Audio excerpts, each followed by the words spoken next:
On the 9th February, NTV aired a story of a 19-year-old HIV-positive girl living in Kamocha suburb.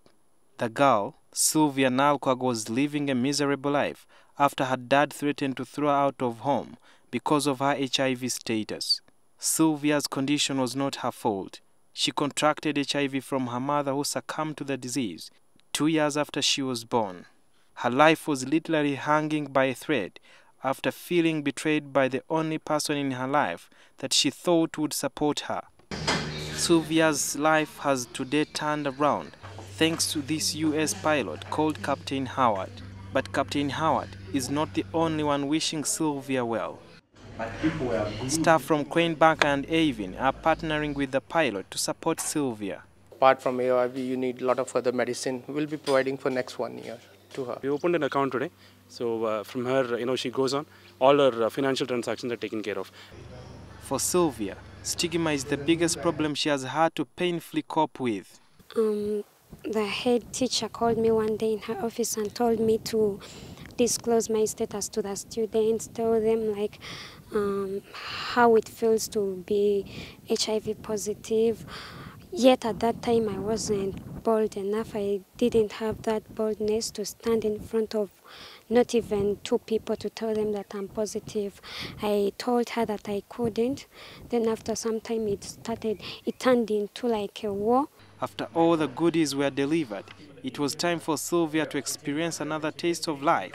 For the first time, aerobatics with Captain Howard, who Sylvia now calls Dad.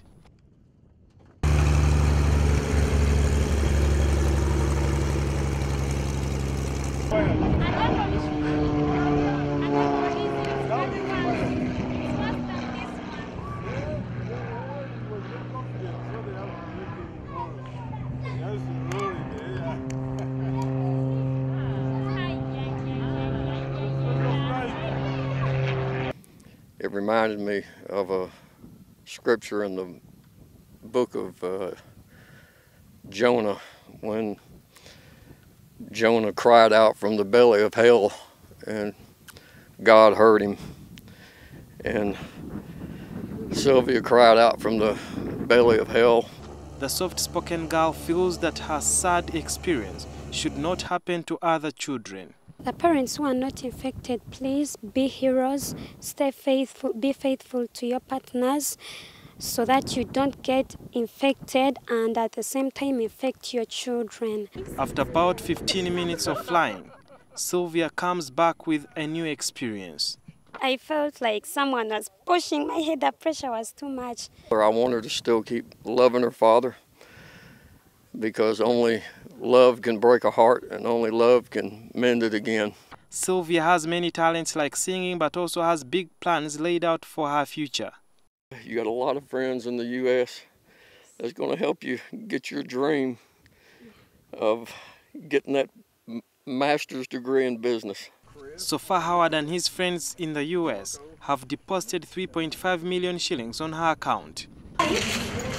Sylvia's former life, that was full of uncertainty about staying at home, has now turned around with the kindness of Captain Howard, who got her a new place to stay in. When you close your eyes for the last time, there's people that love you. Okay, we love you, girl. Sylvia's story is a representative of so many other children and people who are stigmatized in society due to the fact that they are suffering from HIV and AIDS. But to her, if such could stop, maybe they could live longer. And she also has a message to other people who are not yet infected, that please try to appreciate everyone. And in case you're infected, come out and share the message. And maybe the HIV prevalence in Uganda could decline. Sudil Biarhanga, NTV Kajansi.